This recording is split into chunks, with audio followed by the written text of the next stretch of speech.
Yo, what's up guys? Welcome back again dito sa Guaps TV Official. So, for today's video natin ngayon mga tropa, mga kagwaps is eto. Ilang araw na lang, ilang linggo nilang mga tropa kalapatids, mga kagwaps ay magsasalang na po tayo ng ating mga breeders para sa gaganapin natin na Winter 2024 Derby Race. Siyempre, number 1 mga tropa, mga kagwaps, itong ating sablon na grisel na to. Sa ating breeding kasi napakaganda ng inilabas niya ngayon at complete clacking pa yon, live pa yon mga tropa sa ginaganap ngayon na Winter Derby Race 2023. Wala naman kasi kung masasabi mga kagwaps dito sa mga kak natin na to kasi kung mapapansin ninyo talagang napakagaganda at pulidong pulido mga tropa yung mga linyada. So kung pag-uusapan naman natin yung history ng mga ibon na to, hindi rin kayo mapapahiya mga kagwaps kasi nga talagang ito mga direkto at sa mga champion na to nagmula para nang sa gayon kahit papano kapag lumipad tayo makasabay naman tayo sa mga malalakas na nilalang dito sa lugar natin. Kaya nilalakasan talaga natin yung ating breeding mga kagwaps. Gaya na lamang nung tatlong ibon na to, tatlong young bird. So hindi ko alam kung matutuloy yung shipping nito papunta dyan sa Quezon.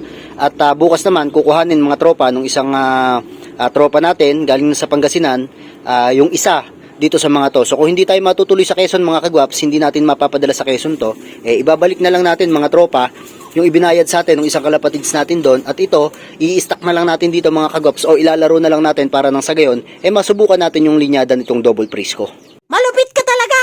Ang ganda mong lalaki! Siyempre mga kagwaps, yung pag-uusapan natin ngayong araw para dito sa vlog natin mga kagwaps is itong kalapati natin na ginagawa natin na pang house to house kasi last time binunutan ko na siya ng pakpak. So tingnan natin ngayon kung tumubo na tong pakpak nito para nang sa gayon mailagay na natin siya dito mga kagwap sa bubong na to at tingnan natin kung kaya niya na bang lumipad-lipad dito sa pagitan ng dalawang bubong na to mga tropa. Saka ayan na pala update dun sa pinagagawa nating bahay. Ayan medyo matatapos na mga tropa yung first batch ng second floor nung pinagagawa natin. So yun mga tropa, bali ito pagagalitin ko lang to. At tingnan natin kung babalik ba siya rito kasi baka mamaya pagkakaya ng lumipad dito magdire-diretso to sa dati niyang amo. Nga pala mga kagwaps, binakanti ko pala to dinala ko dun pala yung finisher natin ng apari at meron akong gustong ilagay dito. So meron na naman akong prospect na bagong kalapate na tingnan natin kung mababatcher natin dito kasi meron akong kukunin mga tropa. So hayaan muna natin yan. Dito muna tayo mga kagwaps. Ayan malakas na siya mamarako. So kung mapapansin niyo pakpak niya, hindi ko alam kung mahaba na kasi ilang araw kaming hindi nagkita nito. Baka nasa almost 10 days kami mga tropa, mga kagwaps, na hindi nagkita nitong kalapati natin na to. So mamaya hawakan natin siya para nang sa gayon makita natin mga kagwaps kung mahaba na ba yung pakpak niya. Saka yan hindi na nalilinis. Yan. So sa bagay, tuyo naman yan mga yan mga dumi nila. So pagka yung ganyan, okay lang yan. Mahirap kasi pagbasa mga tropa, baka magkaroon sila ng sakit. Pero pag ganyan tuyo, tatanggalin lang naman natin tong green na to. Ayan, tapos papagpagin na lang yan. So yun mga tropa, teka tatawagin ko lang muna tong ating pang house to house na kalapate. Let's go! So ito na siya. Ayan, medyo hindi kami nagkita ng matagal. Ayaw na ako lapitan. Ayan, ilang araw din nag-uulan dito mga kagwaps. Medyo may dumi yung leeg niya kasi uminom sila kanina nung pagpunta ko dito, binigyan ko sila ng inumin. Ayan. So ito mga tropa, ayan Mr. Guapo version 2.2 mga tropa. Pakawalan na natin dito. Ayan, may pakpak na siya mga tropa na medyo mahaba. So tingnan natin. Kailangan kasi na masanay siya rito lagi mga kagwaps. So medyo nagkulang tayo ng training sa kanya ng ilang linggo. At ayan, medyo maninibago yan mga tropa lalo ngayon na nagtutubo na yung kanyang pakpak. Ayan diba? Pumipitik-pitik na siya Ayan. So wala na yung stick niya na na pakpak. So talagang ang niya ngayon, ang pakpak niya patubo na. So siguro mga 1 week na lang yan is magpupuli tubo na yung pakpak niya. Ayan yung pinaka ayan yung pakpak niya yung sa baba na yan. Ayan nakikita nyo, ayan yung pinaka nasa baba na yan. So yun yung kailangan na pahabain. Ayun 3 piraso o 4 na piraso yan mga kagwaps. Ayan siya mga kagwaps. So minsan kasi sinasabog ng mga manok to dito sa amin nung nakaraan bumaba siya dito. Dami ko kasing manok dito mga tropa. Ayan mga manok natin So pagka nakawalay kalapati natin na to kasi siya lang yung kalapati dito minsan hinahabol siya lalo na to. Yan yung may mga anak na ganyan mga kagwaps, napakababagsik niyan. So pag rumoronda na siya rito, gagawin natin siyang parang si Mr. Guapo.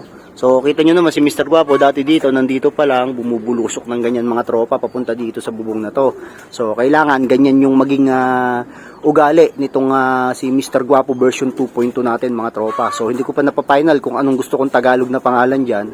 Pero asahan nyo na bibigyan natin yan na pangmalupitan na pangalan para mas makilala nyo pa siya mga tropa. Sa ngayon kasi, gusto kong pagpukusan yung kagwapuhan niya mga kagwaps, yung kagandahan niya.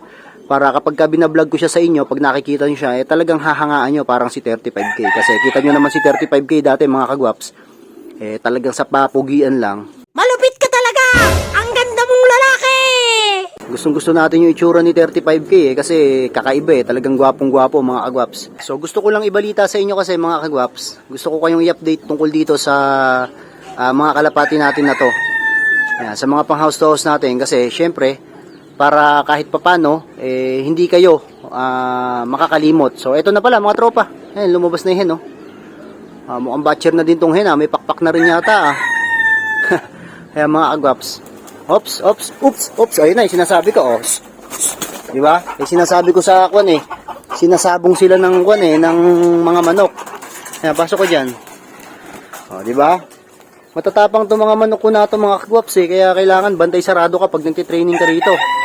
Hindi pwedeng lagi lang nakakawala yung mga kalapati mo rito. Pagdating mo, baka bali-bali na ipakpak ka, papalo ka sa sabong ng manok mga kagwaps. Nung nasa leeg niya na dumi na yan mga kagwaps, dahil lang yan sa pag-inom niya kanina. Siguro uhaw na uhaw mga kagwaps, gawa ng init na panahon. Kaya medyo nabasa yung kanyang leeg. Ayan, tinatawag niya kaparis niya. Ayan, tinatawag niya ni kaparis niya mga kagwaps. Pagka ganyan ng kalapate, naghahanap ng kaparis yan. Gusto siguro makipag-mating mga tropa. Sok. Ayan o.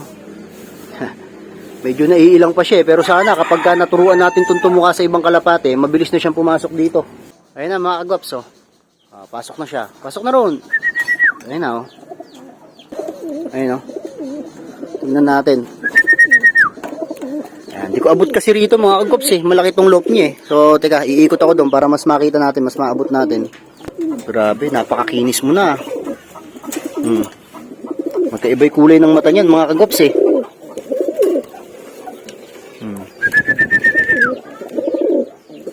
Ilang araw na lang, paghaba ng pakpak mo, sigurado. Mailalaro rin kita. Dalawa kayo, yung kukunin kong isang ibon, sikat na sikat din yon. Kaya dalawa na kayo ipang lalaro ko dito. Higa. Tagal kitang hindi nakalaban suntukan tayong dalawa Pra, Ayan Ayan mga tropa, kita nyo. Ayos, grabe. Ganda ng kondisyon ng kalapati natin na to. May pakpak na rin, malapit na. Mga 1 linggo na lang to, pwede na.